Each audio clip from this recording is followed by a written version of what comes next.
everyone's.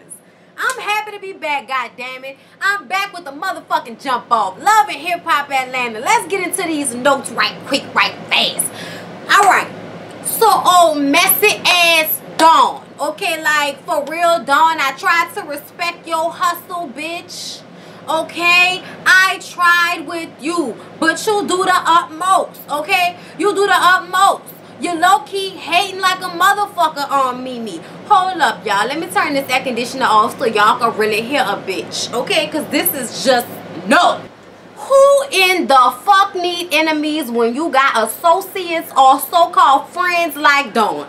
Who invite your ex-crazy ass old man who you still got some fucked up issues with and his wife to an event, don't tell you, invite you, and then sit back in a cut and let the situation play out like you ain't know what was about to go down, like in a motherfucker like this?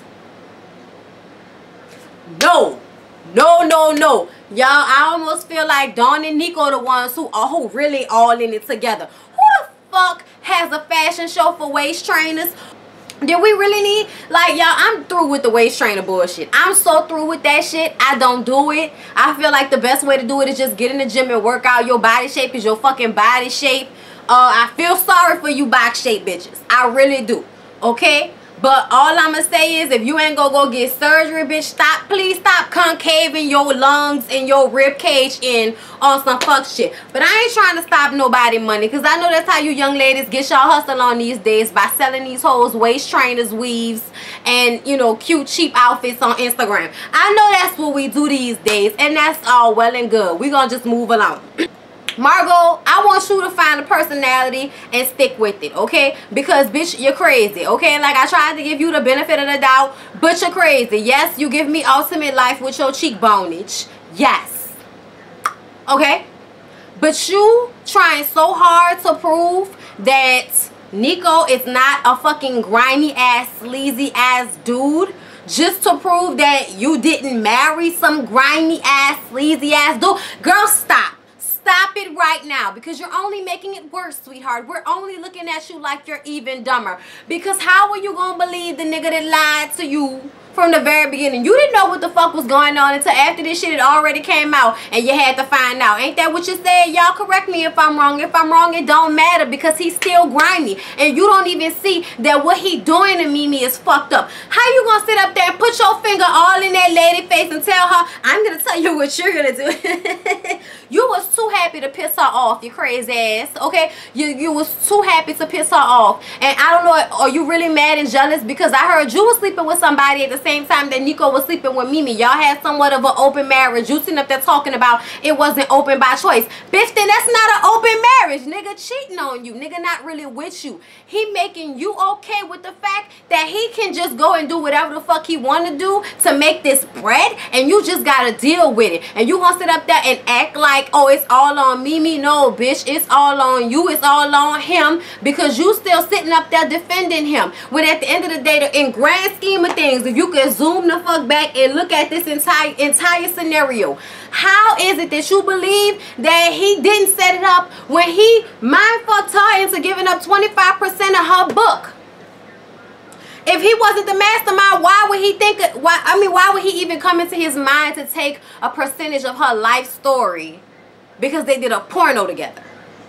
How does that make sense if he not the type of nigga that's gonna, you know, kind of help you snort dick off, you know, snort off his dick, you know, because that's what it seemed like. Come on now, Mimi, let's not act like you didn't spaz out after the first season. During the second season, when you first got with Nico, they got video of you spazzing out just like they got video of Jocelyn spazzing out. And Jocelyn, yes, you may not have a sex tape, but playing with your pussy is just as bad. Stop it, okay? We got video of you playing with your pussy. We got video of Mimi getting ran up in. Okay, I feel like you hoes is equal. people. I don't understand why you feel like that somehow make you better than her, talking about she lied about her shit. So let that whole lie about her shit. You'll remind her that you know it's not a lie, but the fact that you find so much joy in this whole situation with Margot annoys me, because even though you think Margot is keeping it 100, Margot keeping it 100 about somebody else fucking information. When she give us some true blue shit on her fucking self, then we can say she real and I like her cause she honest. Fuck out of here. Fuck out of here. She telling the truth that a nigga told her. She ain't telling the truth that she know for herself.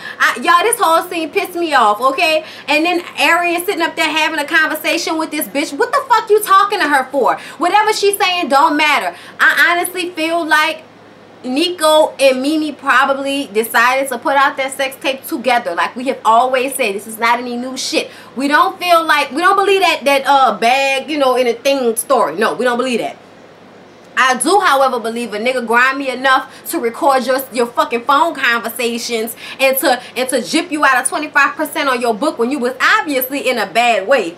You know, anybody that would do grimy shit like that and keep taking advantage of you regardless of the fact that you don't want to be with them and the relationship is over and it's basically ruined, he's a grimy dude. Point blank period, Margot. And ain't no amount of screaming to the rooftops that it was Mimi too is gonna make it any different. It doesn't even matter if him and Nico had, Mimi and Nico had that idea together. It doesn't even fucking matter. That nigga still gives grimy. That nigga still makes my skin crawl a little bit. It doesn't matter. We're talking about not only what has happened, but what he gives off on camera. Like, come on, y'all. Tell me I'm not lying. That y'all don't feel that this nigga gives y'all slightly the creeps. You know what I'm saying? Creeps need the fuck out. I'm just saying, little naked more red shit going on. He done ran into a hole. I know not to get in between women when they doing their thing. Just let them go at it. I'm like, nigga, you's a puss ass. Really? Security needed to come break them up? You couldn't get your wife finger out your ex-old lady face? And Nico eventually checks Margot because he told her, bitch, I told you what happened. But I told you not to tell nobody. She was like, well, I never said that I wasn't going to tell anyone. And I'm like, see, your bitches ain't loyal. Ain't none of y'all loyal. Both of y'all, neither one of y'all ain't right. You can't keep a fucking secret, okay? And that nigga grimy. And you want me to believe that you didn't marry? Girl, bye, Margot. Sitting up there talking about all you care about is the money. You don't care about your good name. Hello, that's what we've been saying this entire time. Grimy. Like, how much evidence do you need, Margot? Really? Really? Like, the fact that you said that y'all were in an open marriage and it wasn't voluntary, this means this nigga has like mastery on a black belt level for mind fucking you hungry broads. Cause that's all I see right now. That's all I see. He comes up with the idea from Deb Atney, the genius that is Deb Atney. Lord, I love her. She came up with the idea that Mimi should do 3 children's books. And she had Ava color them, okay? And Arian comes over and Ava's finishing up the books. And they have a sit down and talk about how crazy Margot is. And I honestly can see that there's something wrong with Mimi that makes it easier for these type of things to happen to her, okay? She's easily gullible and she's passive aggressive and she's bullheaded. So you can get mind fucked by some stupid ass nigga. Then you can be dumb when everybody's fucking telling you and hard-headed when everybody's saying this nigga's grimy, okay? And then this shit happens and you still allowing yourself to get emotional over this nigga making a fool of yourself with this, you know, with the cheekbone bitch. And I'm like, you know, eventually this shit has to come to a head. And I mean, is this shit just for TV or what? But all I know is I'm surprised bitch ain't blown Nico's car up yet. Because for him to be on that stalkerish tip with this book shit, like, I'm sorry, one of my brothers would have fucked him up. I only have one, but I'm just saying. And he wouldn't do that. But somebody, a cousin, yes, one of my cousins would have fucked him up. So when Mimi and Nico sit down to have their little talk, and she's like, so you still think that 25% is fair? You still think that's fair? And I'm like, you just with the whispering bitch. Okay?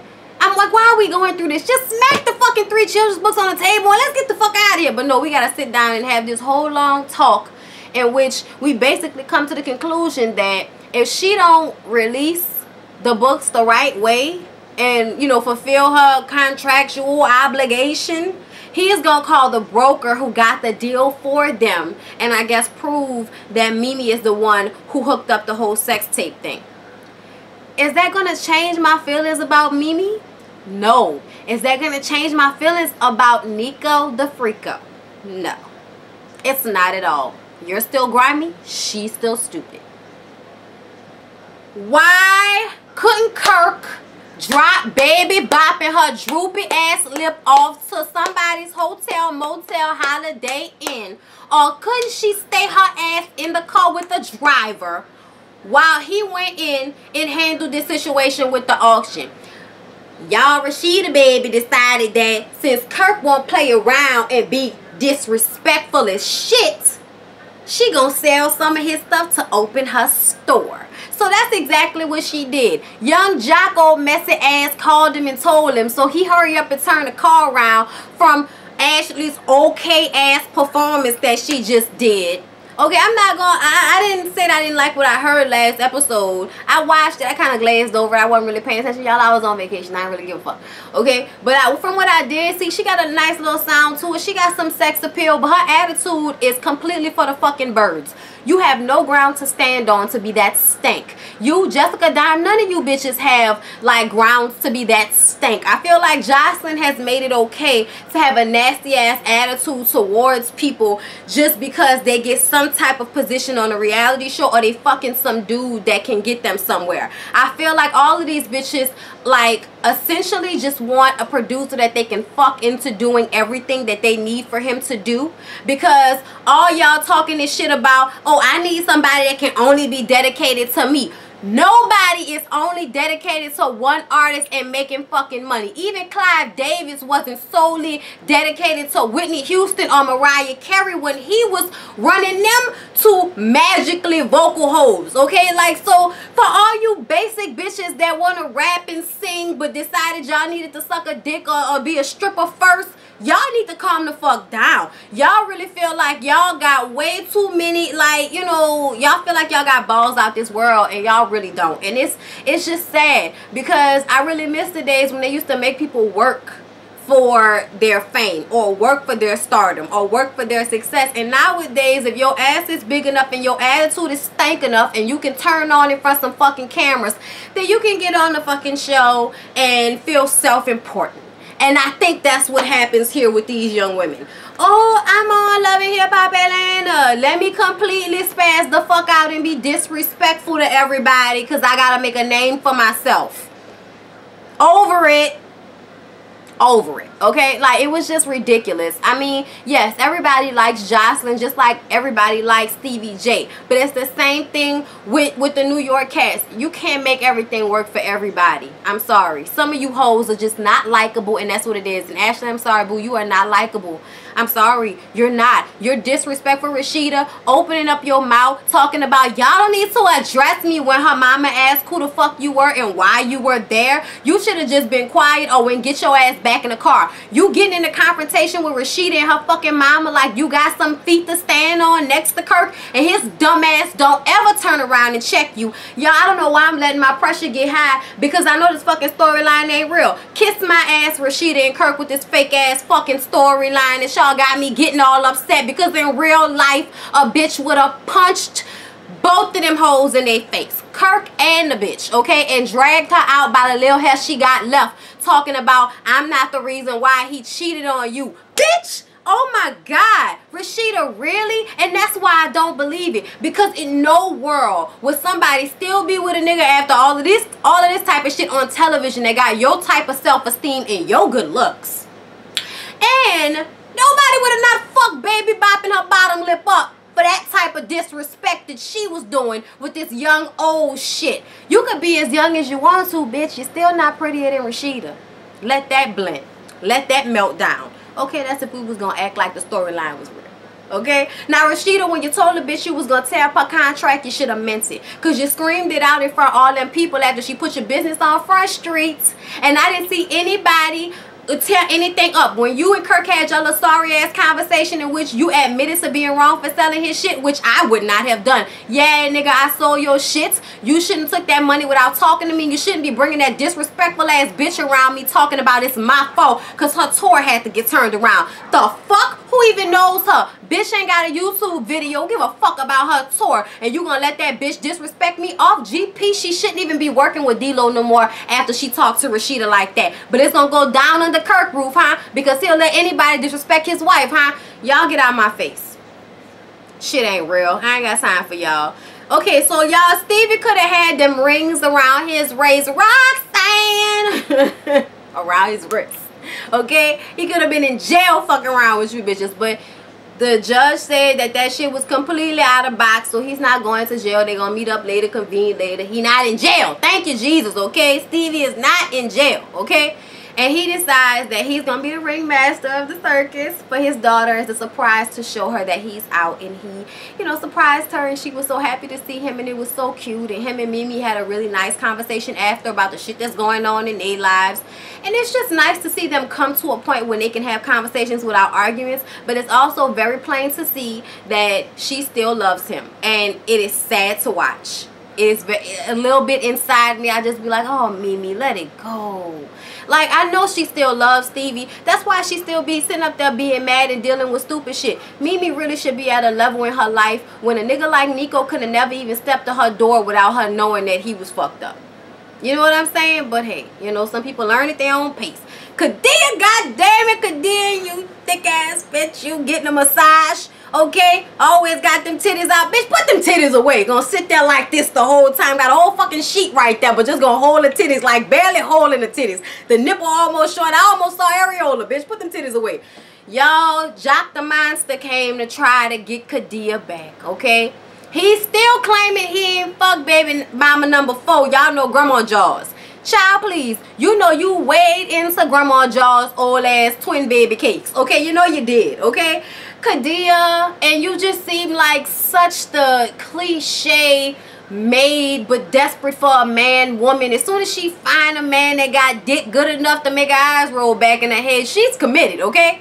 And all he had to say was, maybe we should have a sit down with all my other baby mamas so we can tell them that I'm fucking you, so maybe they'll stop acting crazy. And I'm like, so does that mean you're gonna stop fucking them and they're gonna stop getting like video evidence of the situation? Man, get the fuck out of here, bro. Like, am I the only one that feel like, man, get the fuck out of here, man? Kadia, seriously, you believe this nigga? I heard y'all not together no more. I guess, you know, I guess she want me to say. But she believing him for right now. They gonna get back together and go back home. And I'm like, oh, all right. Heard y'all not together. Just saying. Y'all, Jocelyn in a fucking gym. Okay? She in a gym. She gotta keep it tight and keep it right. You know what I'm saying? Because she gotta keep it good for her man, you know. She gotta keep it good for these performances. So she going there trying to help Carly Red, but it seemed like Carly might be a lost cause, okay? Because this bitch in the gym eating a donut, okay? Truly crackhead shit. Truly crackhead shit. But we just gonna move on because the only good thing about this scene was all of the tea spill, okay? Because Carly had to tell Jocelyn about Mimi and Margot, and yes, bitch, yes. Yes, get that bitch a standing ovation. I'm so glad she told the truth about that bitch. I'm so glad she finally told the truth, you know why? Because Mimi, that bitch always lie, okay? That bitch talking about first she had a cleaning business, bitch, okay? And now you had a pawn business. And what? Now you trying to have a management business, bitch? Sit your stupid ass down, bitch. You ain't got shit. You ain't no management girl. You ain't no business woman. Sit your stupid ass down. Like, was reading the fuck out Mimi. Animosity like a motherfucker. Something that makes me think that maybe even after the marriage or whatever the fuck would happen with Stevie and Jocelyn, that maybe Mimi was still getting some of that, you know, yard bird over there from Stevie. Still getting some of that man milk or whatever the fuck he like, the Stevie J special. Ain't that what he call it? That's nasty, niggas. Don't nobody want to think about it outside of your dick, okay? I've seen pictures, okay, of Steve. I understand. I do. I get it. But please, I can think about you waist up and make my decision firmly, okay? I just have to focus on the fact that your dick is not the most important part about our relationship, okay? But you know, to each his own.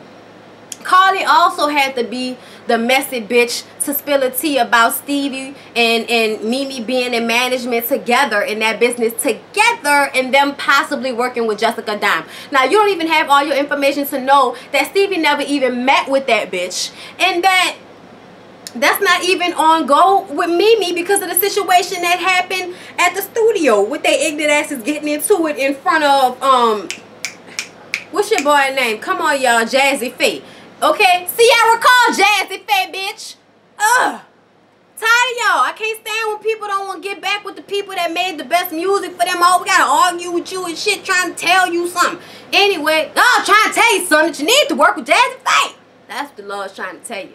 Anyway, y'all, so after Carly ran and tell that about Jessica Dime, you know, Jocelyn had to say, oh no, okay, you're not gonna be working with no other street bitches, the scavengers, the street bitches. Who would have been holding you down, Stevie? If you would have went to jail, you could have went to jail. And who would have been holding you down, Stevie? Me. I'd have been holding you down for 2 years, but that's okay. I just gonna make you your breakfast, and you better pray to God that I didn't put no poison in it, okay? Better pray to God I didn't put no poison in this shit. Okay, so she sit down and act like it's gonna be all cool. Y'all, let me ask y'all the question. Why did I have to see that much of Jocelyn's ass on Monday night? Why that much? So much ass, right? Jesus! It was under the sea, booty. It was wet and wavy, and it was under the sea. Look at all this booty. I was like, oh my God. Jesus, just for grits and eggs, bitch, and sausages. One. Wayman, bitch. Anyway, okay, look. And the lead actress, okay, in a groovy breakfast scene, Jocelyn Hernandez, bitch. She comes sit down all calm and shit. So did you learn, Stevie? Did you learn how to, you know, behave, Stevie? Did you learn something from your stint in rehab? And he was like, you know, I don't really follow no rules and nothing like that, but I'm truly humble, you know. And she's like, so you think you humble, huh? You think you humble? He was like, yeah, you know, I'm feeling some disconnect, you know. This is a peaceful place, and I thought we was going to be peaceful. He's like, oh, no, it's not a peaceful place, Stevie. I'm going to tell you why it's not a peaceful place, because of the thing that you do, okay? It's not a peaceful place because of you. They're like, so what you mean? Like, watch your words. You being disrespectful. I'm not your enemy. That killed me when he said that. I'm not your enemy. Oh, that's what you said, Stevie. That's what you said. You know what? You know what you say? You know what we're gonna do, Stevie? Let me tell you what we're gonna do, okay? You know, yeah, the whole time you was in, you know, rehab, you kept telling me about the big wedding. You know what? Fuck the big wedding. Fuck the big wedding. Fuck you and fuck your money and fuck your bitches, you piece of trash. Yeah, no, what? You piece of trash. Fuck you. Fuck you, Stevie. I don't wanna be with y'all, man, you piece of trash. Fuck you. So, I don't know if I will say I believe Stevie's gonna be able to stay sober, but I'm praying for the best. I'm praying. And that's all I got for y'all on tonight's episode of Love and Hip Hop ATL. I'll see y'all in the next one. Please don't forget to like, comment, and subscribe to my channel. And care about chef for the tits. And care about chef for the tits, for the tits, for the tits, for the tits. And I care about chef for the tits. Peace out, y'all. Missed you.